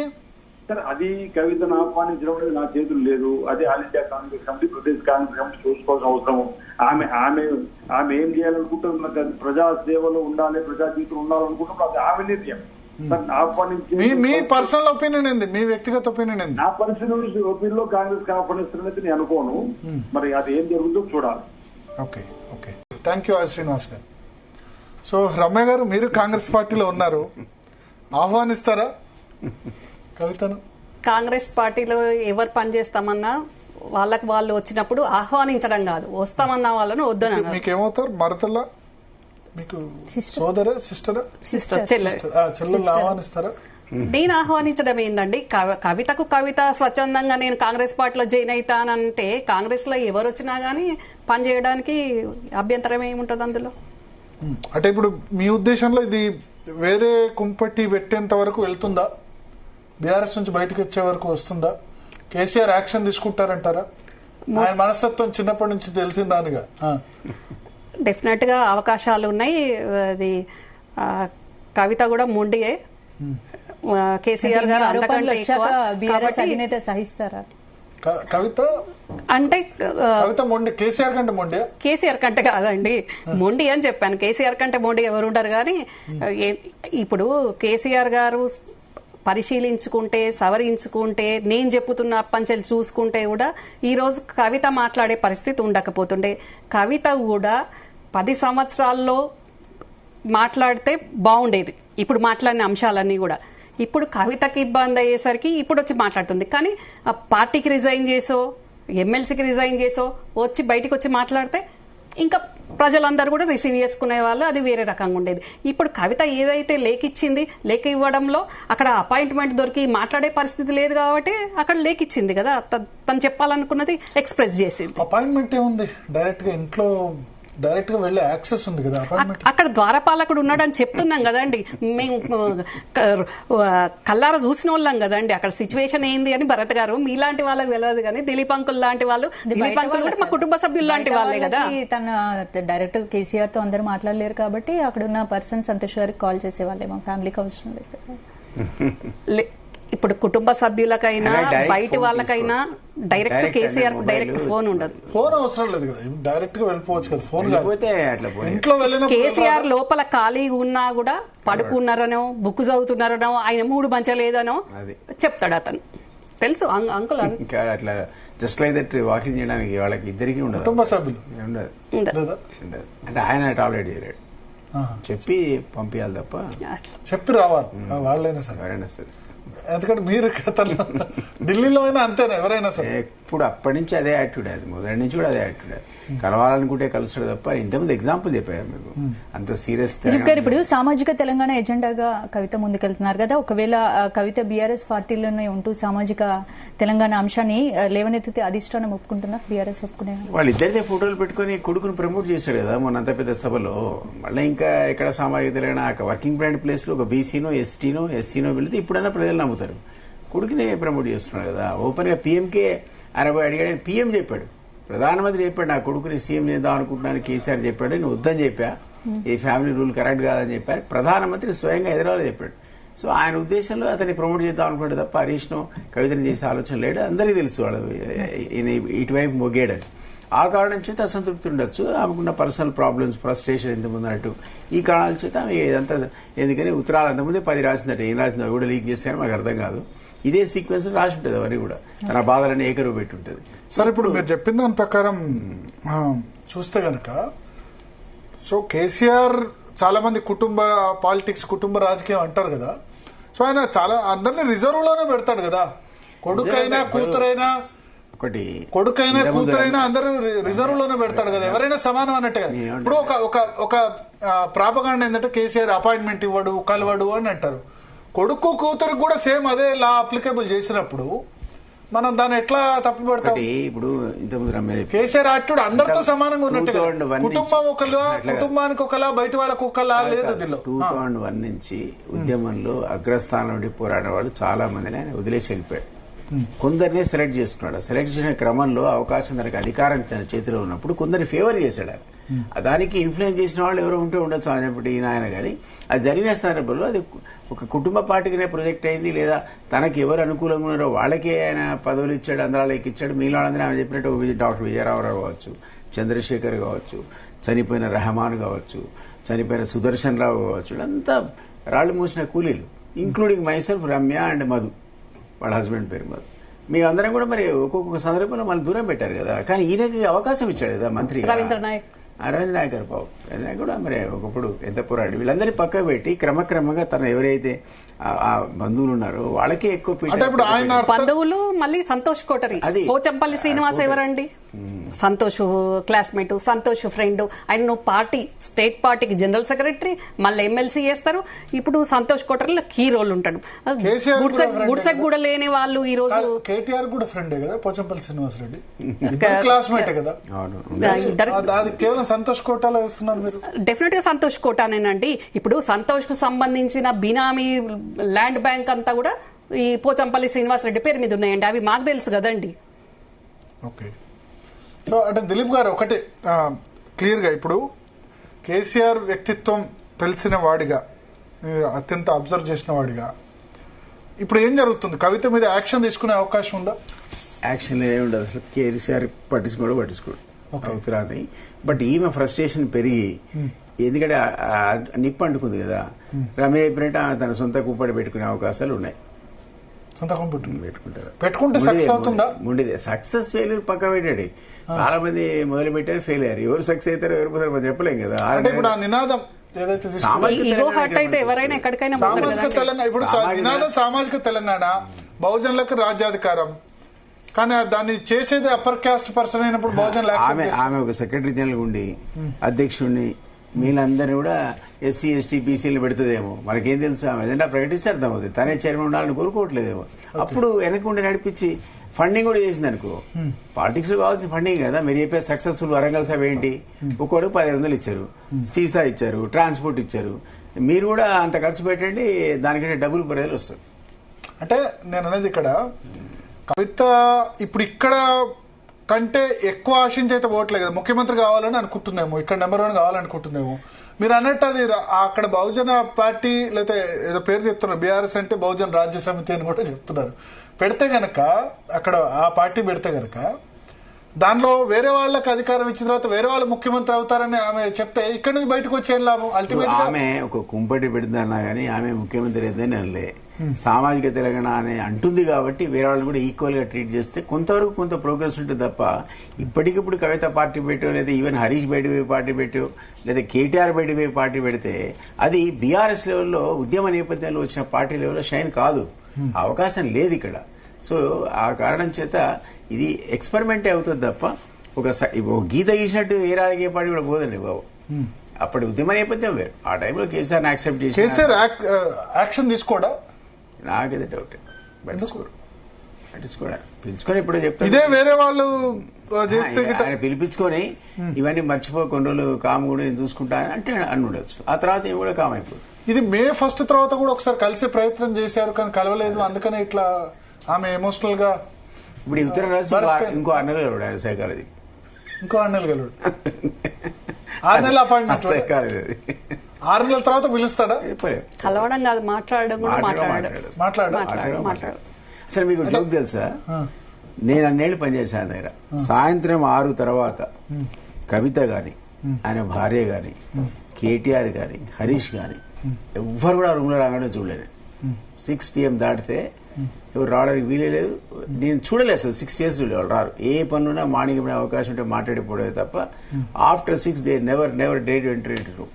ఓకే, అంటే ఎప్పుడు ఆలోచిస్తూ ఉంటారా? సింగిల్ గా ఎక్కువ ఆలోచిస్తూ ఉంటారు కేసీఆర్? రకరకాలు ఆయన వ్యూహాలు వేస్తుంటాడు. రాత్రి చెప్పి తెల్లారి కాదు, ఒక్కోసారి అవుతుంది. అన్ని 100 ప్లాన్స్ ఇస్తే 2 ప్రాక్టికల్ గా ఇంప్లిమెంట్. అంటే కొద్దిమంది ఎక్కువగా ఒంటరిగా ఉండడానికి ఇష్టపడతారు కదా, అట్లా కాదు. అట్లా ఏం కాదు కానీ ఆ గ్రూప్ ఉంటుంది దానికి. ఒక కోటరీ పెట్టుకున్నాడు, ఇవాళ ఎవరిని పిలవాలో చెప్తాడు, రేపు ఎవరిని పిలవాలో చెప్తాడు, వాళ్ళతోనే చర్చిస్తాడు. అందులో ఒక కొత్తగా 10 ప్లాన్లు చెప్తాడు, తెల్లారి వచ్చాక మర్చిపోతాడు. ఒక్కొక్కసారి దాన్ని ముందుకు తీసుకెళ్తాడు. అవన్నీ మేము చూసాం అట్లా ఎన్నో. ఓకే, సో అంటే దీన్ని అయితే లైట్ కేర్ చేసిన అనుకో. అంటే ఇంకా దాన్ని పెంచి పోషించకుండా ఆమె హ్యూమిలేట్ అయ్యో, ఇరిటేట్ అయ్యో, ఫ్రస్ట్రేట్ అయ్యో బయటకు వెళ్ళిపోవాలి అంతే తప్ప. ఆ స్టేజ్ వస్తుంది చూడండి 2-3 months లో. అంటే నచ్చకపోతే జనరల్ గా నేను అబ్జర్వ్ చేసింది ఏంటంటే ఐ కాంటాక్ట్ ఉండదు. నచ్చని వాళ్ళు అక్కడ 10 మందిలో 100 మందిలో ఉన్నా ఐ కాంటాక్ట్ అయితే ఆయన చేయడు, ఇగ్నోర్ చేస్తాడు. వచ్చినా సరే ఇగ్నోర్ చేస్తాడు, అపాయింట్మెంట్ ఉండదు, ఇగ్నోర్ చేస్తాడు ఆయన. కానీ దాన్ని కూడా కొంత భరిస్తే ఒక 2-3 సంవత్సరాలు అట్లా ఉన్నా సరే భరిస్తే అప్పుడు క్షమిస్తాడు. నాకు తెలిసి రమ్మారావు గారు కూడా అట్లా యాక్సెస్ ఇవ్వకపోవడాన్ని భరించలేక బయటకు వచ్చి ఉంటారు, అంతే కదా? చాలా మంది వెళ్ళిపోయారు అట్లా. మీరు కొంచెం భరించుంటే. ఎక్స్ట్రీమ్ భరించిందండి. నాకు బాబాయ్ తోటి ప్రాబ్లం కాదు, అక్కడ ఈ కొదురుపాక కోటరీ, ఈ శకుని కోటరీ తోటే ప్రాబ్లం అయ్యి ఇప్పుడు కేసీఆర్ గారు కూడా ఈ కోటరీల బంద్ అయ్యి ఉండే ఈ రోజు తెలంగాణ ఉద్యమంలో జెండా మోసిన వాళ్ళకు ఏం కాని వాళ్ళకు కవిత లెటర్ లో కూడా అదే చెప్పింది కదా, మీరు అందరికి యాక్సెసిబిలిటీ ఇవ్వండి, నాకు అనిపిస్తుంది అంత వీక్ కేసీఆర్, వీక్ కాడు, అంత స్ట్రాంగ్ పర్సన్ తెలంగాణలో వ్యక్తి. ఎవరో ఒక వ్యక్తి, నేనైతే అనుకోవట్లేదు, ఎవరో ఒక వ్యక్తి చెప్తే, ఎవరో ఒకళ్ళిద్దరు చెప్తే లేదు. భరత్ గారు ఫ్యామిలీ మెంబర్ గా నాకు తెలుసు కదా, ప్రతి వ్యక్తికి బలం ఉంటది, బలహీనత కూడా ఉంటది. అది బలహీనత కూడా అనుకోండి, లేకుంటే ఆయన బాధితుడు అనుకోండి. ఇక అది మళ్ళీ బాధితుడు అనేసరికి అది వేరే రకంగా అయిపోద్ది. అంటే ఆయన అందరి మీద కూడా ఇప్పుడు ఎమోషనల్ అవుట్ బస్ట్ అవుతూ ఉంటారు కదా. సో దాన్ని అనుకోవచ్చు కదా, అంటే ఇన్ని సంవత్సరాలుగా ఒక వ్యక్తితో అటాచ్మెంట్ ఏర్పడ్డది, తాను పూర్తిగా తనకు నమ్మకంగా ఉన్నారు కాబట్టి ఆ విధంగా చేస్తున్నారు. భరత్ గారు ఒక్క మాట, మీరు ఇందాక నేను మాట్లాడిన దానికి నన్ను ఎమోషన్ అన్నారు. సెల్ఫ్ రెస్పెక్ట్ ఉన్న వాళ్ళు ఎమోషన్ అవుతారు, ఆత్మాభిమానం ఉంటది, అన్ని ఉంటాయి. కానీ అక్కడ ఉన్న సంతోష్ కు ఏదీ ఉండదు. వాడిని ఇప్పుడు మీరు మళ్ళీ చెప్తే ఇప్పుడు ఎందుకు చెప్పినంటారు కావచ్చు, కానీ కుక్కల కొడుక అని కేసీఆర్ తిడితే కూడా పడి ఉండే స్వభావం ఆ టైప్ ఉన్న వ్యక్తి సంతోష్ కాబట్టి ఆయనతో అవుతుంది. కానీ మాలాంటి వాళ్ళ కాదు, మేము కూడా సేమ్ బ్లడ్ కవిత నేను సేమ్ బ్లడ్ కాబట్టి ఆత్మగౌరవం ఉన్న వాళ్ళం, సేమ్ బ్లడ్ కాబట్టి మేము మీరన్నట్టు ఉండలేం కదా. అంటే ఇప్పుడు ఒక తండ్రి స్థాయిలో ఉన్న వ్యక్తి అంటే తండ్రి మమ్మల్ని 4 గోడల్లో తిడితే ఓకే, ఎవరు సంతోషు వాడి ముందు అంటే మేము ఇట్లా టాలరెట్ చేస్తామండి. నేను ఇప్పుడు సంతోష్ ను తిట్టినా సరే తండ్రి స్థాయిలో నో సంతోష్ ముందు మమ్మల్ని మాతోటి మాట్లాడగా మాతోటి టైం ఇవ్వగా ఉంటే సంతోష్ ముందు మా పరిస్థితి ఏముందండి, మా సెల్ఫ్ రెస్పెక్ట్ అది ఓకే భరత్ గారు. తండ్రి కొడుకు కూతురు ముందు తిడతారండి, ఇక్కడ సంతోష్ ఉన్నాడు కదా, అదర్ పర్సన్ అదర్ ఫ్యామిలీ కదండి. విభేదిస్తా అంటే కవిత రాసిన లెటర్ ఎందుకు చర్చనీయాంశమైంది, మనందరం పబ్లిక్ లైఫ్ లో ఉన్నాం. సో మీ క్యారెక్టర్ కానీ లేదా మీ యొక్క ఏ విషయం మీద స్పందించేవన్నీ కూడా పబ్లిక్ లో ఫోకస్ అయ్యి డిస్కషన్కి వస్తాయి. కాబట్టి దానివల్ల చాలా జాగ్రత్తగా మన పబ్లిక్ లైఫ్ ఎట్లా మన పర్సనల్ లైఫ్ కూడా ఎట్లుండాలో మనం నియంత్రించుకోవాలి. అది చర్చకు రాకూడదు పబ్లిక్ లో. పబ్లిక్ అన్ని మనం ఎక్స్పోజ్ చేసుకున్నాం, మీ లీడర్స్ మీ పార్టీ అన్నాం, మేము మీకోసం పనిచేస్తున్నాం, public the will analyse everything. So అట్లాంటప్పుడు ఇట్లాంటి బిహేవియర్ అనేది కరెక్ట్ చేసుకోకపోతే అల్టిమేట్ గా పార్టీకి నష్టమైంది, వ్యక్తులకు నష్టమైంది, కొందరు అసంతృప్తికి అవుతారు, కొందరు పార్టీని నమ్ముకున్న వాళ్ళకి అన్యాయం అవుతారు, అన్యాయం అయిపోయిండ్రు చాలా మంది. ఇంకా కూడా దాని పేషెన్స్ అంటే ఏంటి, ఆత్మగౌరవాన్ని చంపుకొని పడి ఉండడమా, చెప్పు కింద తేలిలాగా ఉండడమా? అట్లా ఉన్నవాళ్ళు మంత్రి పదవులు తీసుకుని ఉన్నారు. కానీ అందరినీ మీరు ఇప్పుడు డాక్టర్ విజయరావు ఉన్నాడు, ఎందుకు పోయాడు చెప్పండి నాకు. అదేవిధంగా ఇంతమంది చెప్పిన పేర్లని ఓ పెద్ద లిస్ట్ ఎందుకు పోయింది, నరేంద్ర పాప హ్యూమిలేట్ ఎందుకు అయ్యాడు, ఇవన్నీ ఇవి జరగకూడదు అంటే నాకు పొలిటికల్ పార్టీలో చాలా జాగ్రత్తగా ఇతరులతో వ్యవహరించే తీరు వేరు. మీరు రమ్య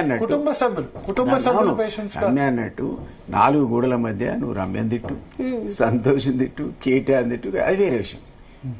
కానీ పబ్లిక్ లో నువ్వు అది 10 మంది నలుగురు తిడితే 4 ముందు తిడితే అయిపోయి హ్యూమిలేట్ అయితే. ఇప్పుడు ఇదే సంతోషం ముందు మాకు టైం ఇవ్వక మాట్లాడక మేము చెప్పేది వినిపించుకోక వాడి ముందు మమ్మల్ని ఇన్సల్ట్ చేస్తే ఇదే శకుని గాడు బయట పోయి వైరల్ చేస్తాడు కదండి. అప్పుడు మాకు వాల్యూ ఏముంటది చెప్పండి? నేను అన్న కూతురు, అది సొంత కూతురు, ఏముంటది చెప్పండి మీరే. ఇప్పుడు ఆయన ఈ ప్రాబ్లం హరీష్ కూడా ఫేస్ చేసింది. అంకుల్ మీకు కూడా తెలుసు కదా, కొన్ని మంత్స్ ఇయర్స్ హరీష్ కూడా రాలేదు ఇంటికి. కానీ ఆయన ఓపికగా ఉన్నాడు కదా, అధినేత చెప్పింది బాస్ ఈజ్ రైట్ అని అనుకున్నాడు. హరీష్ కూడా ఇప్పుడు చూస్తే అదర్ ఫ్యామిలీ అన్నట్టు, మేమేమో ఓన్ బ్లడ్ కదండి, కొంచెం సెల్ఫ్ రెస్పెక్ట్. దిలీప్ కుమార్ గారు అన్నారు నలుగురు సమానమే అని చెప్పారు. నలుగురు సమానమైన ఆయన ఓన్ బ్లడ్ కాదు కదండి. హరీష్ సంతోష్ ఓన్ బ్లడ్ కాదు కదా, మేము ఓన్ బ్లడ్ కదండి. ఒక మాట ఉన్నది కదా, హరీష్ కూడా తిట్టాడు, కరెక్ట్. హరీష్ తిట్టాడు, కవిత తిట్టాడు, కేటీఆర్ తిట్టాడు, అందరూ ఏదో ఒకనొక సందర్భంలో ఆయనతో తిట్లు పడేవాళ్ళు, రాయదురుగా తిట్లు పడేవాళ్ళు. కానీ మీరు అన్నట్టు ఒక ఫ్యామిలీ అది కాబట్టి ఒక సందర్భంలో మళ్ళా పోతారు, మళ్ళా కలుస్తారు, ఆయన రాకపోతే పిలుస్తాడు మళ్ళా. అదే మీరు ఏ విజయవాడ ఇప్పుడు తండ్రి స్థానంలో ఉన్న వ్యక్తి అది వాళ్ళు కదండి. కానీ పాలిటీషియన్స్ దాని ఎట్లా ఆత్మగౌరవం ఎట్లా దాన్ని టాలరేట్ చేస్తాడు, కకృతి పడితే తప్ప. సో పొలిటికల్ కూడా ఇప్పుడు మీరు నాట్ ఓన్లీ కేసీఆర్, నరేంద్ర మోడీ తిట్టడా, బీజేపీ లీడర్. చిన్న ఎగ్జాంపుల్ చెప్తా భరత్ గారు, అంకుల్ కూడా తెలుసు. చిన్న ఎగ్జాంపుల్ చెప్తా భరత్ గారు, ఇక్కడ మీకు తెలియాల్సిన విషయం మీ ప్రజలకు కూడా తెలియదు. భరత్ గారు నన్ను ఒక్క పాయింట్ చెప్పనియండి, ఇక్కడ ఎంత హ్యూమిలేషన్ ఏ రకంగా జరుగుతుంది, కేసీఆర్ ఆయనకు అన్ని తెలుసు అని మీరు అనుకుంటారు. కానీ చిన్న ఎగ్జాంపుల్, ఇవి చెప్పాల్సినవి కూడా కాదు, కానీ అక్కడ సిస్టమ్ ఎట్లా నడుస్తుంది అనే దానికి.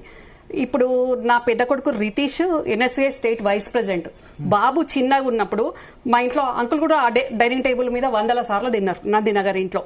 కేసీఆర్ తినిపోయినాక చిన్నపిల్లలకి ఎట్లుంటది, తాత కుర్చీలో కూర్చోవాలి, తాత ప్లేస్ లో కూర్చొని తినాలి అని ఉంటది. నా కొడుకు వచ్చి రితీష్ వచ్చి మా బాబాయ్ కూర్చున్న చైర్లో కూర్చొని తినడానికి ప్లేట్ ముందర పెట్టుకుంటే లాగేసి పడేసిండు శకుని. అంటే ఇప్పుడు రేవంత్ అన్న తన మన్మన్ని తొడల మీద మన్మడు అని ఎట్లా కూర్చోబెట్టుకున్నాడో కేసీఆర్ కూడా, అంకుల్ కూడా తెలుసు, కేసీఆర్ కూడా సేమ్ నా పిల్లలిద్దరిని కూడా అట్లనే తొడల మీద కూర్చోబెట్టుకున్నారు, ఎత్తుకున్నారు. తాత కూర్చొని తిన్న కుర్చీలో కూర్చొనే హక్కు కూడా ఉండదా, ఆ అవకాశం కూడా ఇవ్వరా? కానీ మీరు చెప్తున్నారు అంటే ఇది కేసీఆర్ తెలియదు ఇప్పటి వరకు, స్టిల్ ఇప్పటి వరకు అది చూస్తున్న శోభమ్మ ఖండించదు. సరే అది ఇంట్లో ఇంట్లోనేనండి ఇట్లా ఈ రకంగా ఉంటది అని చెప్తున్నానండి. ఈ రకంగా జరుగుతుంటది అక్కడ హ్యూమిలేషన్ అనే. కాదు, మీరు చెప్తున్న దాని ప్రకారం కేసీఆర్ కి మీ కొడుకు మీద ప్రేమ ఉంది కదా? అవునండి. మరి వేరే వాళ్ళని ఆ ప్రేమ మా శాపం అవుతుందండి. ఆ ప్రేమ వీడు చూస్తాడు కదా, డైజెస్ట్ చేసుకోలేడు కదండి. ఆ ప్రేమ వాడు డైజెస్ట్ చేసుకోలేడు. కేసీఆర్ కు మీ కొడుకు మీద ప్రేమ ఉన్నట్టే కదా, ఒళ్ళో కూర్చోబెట్టుకున్నాడు, అదంటే ప్రేమ ఉన్నట్టే కదా? అవునండి. ఆ ప్రేమని వాడు డైజెస్ట్ చేసుకోలేడు. వాళ్ళకొక ఏంటి అంటే మేము ఆయన సైడ్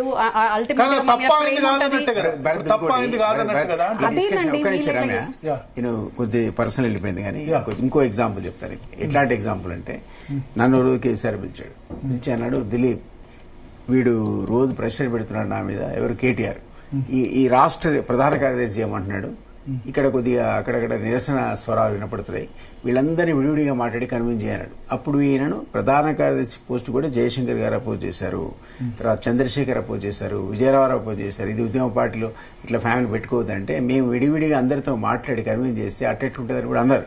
ఈవెన్ నాయన నర్సుడు అపోజ్ చేశాడు. అయినా కూడా వీళ్ళందరినీ కన్విన్స్ చేసినాక అప్పుడు ఎగ్జిక్యూటివ్ మీటింగ్ లో ఈయనకు ప్రధాన కార్యదర్శి పదవి ఇచ్చారు. అంటే అట్లా కూడా ఆయన ఆలోచించేవాడు ఆ రోజుల్లో, లేదని కాదు. కానీ మళ్ళీ అల్టిమేట్ గా కొడుకు ప్రెషర్ తట్టుకోలేక ఈయన ఇచ్చాడు. అంటే పొలిటికల్ గా సీటు అట్లే వచ్చింది, పదవి ఎట్లా వచ్చి ఆయన ఒక నిమిషం కేసీఆర్ ఎవరికి అలవడు కాబట్టి దాని అడ్వాంటేజ్ తీసుకునే వాళ్ళు ఎవరంటే ఇక్కడ సంతోష్ ఒకడు, కేటీఆర్ ఒకడు. అంటే నేను అనేది వారసత్వ రాజకీయాలు ఒక తెలంగాణకో లేకపోతే బీఆర్ఎస్ కాంగ్రెస్ లో ఉంది. మూడు తరాలు. సరే, ఉద్యోగ పార్టీ ఆయనే చెప్పాడు ఇది అహోబలే మఠం కాదు, ఉద్యోగ పార్టీ ఫక్త్ రాజకీయ పార్టీ చెప్పలేదు కదా. అంటే 2014 తర్వాత కదా కవిత కూడా ఎంటర్ అయింది. అప్పటి వరకు కవిత సంతోష్ లేదు కదా, 2014 తర్వాత కదా? లేదండి, 2006 లో. నేను రాజకీయంగా పదవి అంటున్నా, పదవి ఎమ్మెల్యే గానీ ఎంపీ గానీ అయింది తర్వాత. పొలిటికల్ సిస్టమ్ లో ఉన్నారు, ఇద్దరు ఉద్యమ పార్టీ ఉన్నప్పుడే దూరారు వాళ్ళు. అంటే నేను అనేది ఇప్పుడు తెలుగుదేశం పార్టీలో లోకేష్ ఉన్నారు, జగన్, షర్మిల, రాజశేఖర్ రెడ్డి అన్ని ఉన్నాయి కదా. రీజనల్ పార్టీ క్యారెక్టర్ అది. వాళ్ళు చెప్పలేదు కదండి. కేసీఆర్ నేషనల్ పార్టీ, ఉద్యమ టైంలో కాంగ్రెస్ పార్టీ కూడా ఉద్యమ సమయంలో కేసీఆర్ దీన్ని ఫక్తు రాజకీయ పార్టీ చేస్తా అని చెప్పలే. ఒకసారి అధికారంలోకి వచ్చినాక అది తెలిసిపోయింది, పూర్తి కంట్రోల్ వచ్చిందని. అప్పుడు కూడా ఎండించాడు ఫక్తు రాజకీయ party. Okay okay okay. So మొత్తానికి దిలీప్ గారు టీ కప్పుల తుఫాన్ అయిపోద్దా? మీరు అన్న దాని ప్రకారం కేసీఆర్ లైట్ తీసుకుంటారు. ఫైనల్ గా డాటర్ ఆఫ్ కేసీఆర్ దారేటు అంటే మీరు ఏం చెప్తారు? పార్టీ పెడుతుందండి, ఇంకో 2 నెలలు చూసి పిలోడు వాళ్ళ నాన్న కొత్త పార్టీ పెడుతుంది. భరత్ అన్నట్టు కొత్త దాంట్లో వ్యవస్థలో రావచ్చు. ఎందుకంటే ఉన్న పరిస్థితిలో నేనే ఉంటా అంటే సామాజిక తెలంగాణ ఎట్లా యాక్సెప్ట్ చేస్తారు? కాబట్టి కొత్త ప్రపోర్షన్ ఏదైనా ప్రజల ముందు తీసుకొస్తున్నా చూడాలి. యాక్సెప్ట్ చేసే వాళ్ళు అల్టిమేట్గా ప్రజలే కదా. ఎన్నో పార్టీలు వచ్చాయి, పుట్టేపోయాయి.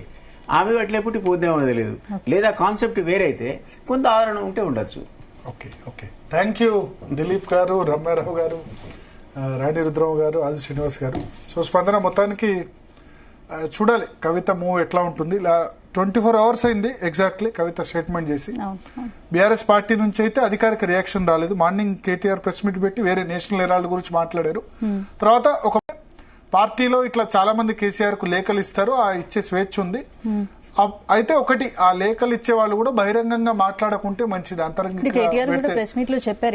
సో దిలీప్ గారు చెప్పినట్టు కేసీఆర్ లైట్ గానే తీసుకున్నట్టు కనబడుతుంది. పార్టీ లీడర్ క్యాడర్ కూడా పెద్దగా దీని మీద రియాక్ట్ కావద్దు అని చెప్పినట్టున్నారు. చూద్దాం అంటే రాబోయే రోజుల్లో ఎట్లా ఉంటుంది. కేసీఆర్ ఆమెను పిలిచి మాట్లాడతారా, లేకపోతే దిలీప్ గారు, రమ్యారావు గారు చెప్తున్నట్టు ఒక 3-4 నెలల పాటు అసలు మాట్లాడరా, అపాయింట్మెంట్ ఇవ్వరా? కవిత దీని మీద ఏ విధంగా చేస్తుంది? జాగృతి లీడర్స్ తో ఆల్రెడీ మీటింగ్ పెడతారని చెప్తున్నారు. నిన్న ఎయిర్పోర్ట్ లో చూస్తే అయితే ప్రత్యేకంగా వెళ్లే ఉద్దేశం అయితే కనిపిస్తుంది. సో అల్టిమేట్ గా కేసీఆర్ మాట్లాడితే, పిలిచి మాట్లాడితే ఆగొచ్చు, పిలిచి మాట్లాడకపోతే ఆమె ఇదే విధంగా టెంపో కంటిన్యూ చేయొచ్చు. చూద్దాం రాష్ట్రంలో. భరత్ గారు ఒక చిన్న మాట, ఇక్కడ అధికారికంగా బీఆర్ఎస్ పార్టీ నుంచి ఎవరు స్పందించలేదని మీరు అంటున్నారు, కానీ ఇందాకే సోషల్ మీడియాలో వైరల్ అవుతుంది, మీ దృష్టికి కూడా వచ్చి ఉంటది. ఇప్పుడు ఈమె మన్నె కవితారెడ్డి కార్పొరేటర్, ఇట్లా పార్టీలో వీళ్ళు ఉన్నారు కదండి, మరి ఇలాంటి వాళ్ళు ఎందుకు స్టేట్మెంట్స్ ఇస్తున్నారు కవిత మీద? అంటే అధికారికంగా అయితే మాట్లాడలేదు కదా. అధికారికంగా అంటే వీళ్ళు మాట్లాడినారు కదండి కవిత మీద. ఇప్పుడు పార్టీ పర్మిషన్ లేకుండానైతే ఎవరు మాట్లాడారు కదా. కవిత ఇంకా పార్టీ నుంచి లెఫ్ట్ అవ్వలేదు, ఎవరు పంపించలేదు. ఇప్పుడు వీళ్ళు మాట్లాడాల్సిన అవసరం ఏమొచ్చింది? నిజమా కాదో తెలియదు. మాకుతో అయితే ఎవరు మాట్లాడేందుకైతే చేయలేదు. మీరు చూడండి, అది చూడండి. మరి ఈ పేపర్ ఎక్కడదో మనకు ఐడియా. పేపర్ ఎక్కడిదైనా కూడా అందులో ఉన్న వాళ్ళు బీఆర్ఎస్ లీడర్సే, లేడీ లీడర్స్ అందరూ. మరి వీళ్ళందరూ వాళ్ళైతే ఇక్కడ ఎలక్ట్రానిక్ మీడియాలో అయితే మాట్లాడినట్టు కనిపించలేదు. ఈ పేపర్ మరి చెప్పలేదు, డిజిటల్ మీడియాలో ఫేక్ గా కూడా క్రియేట్ చేస్తున్నారు కదా.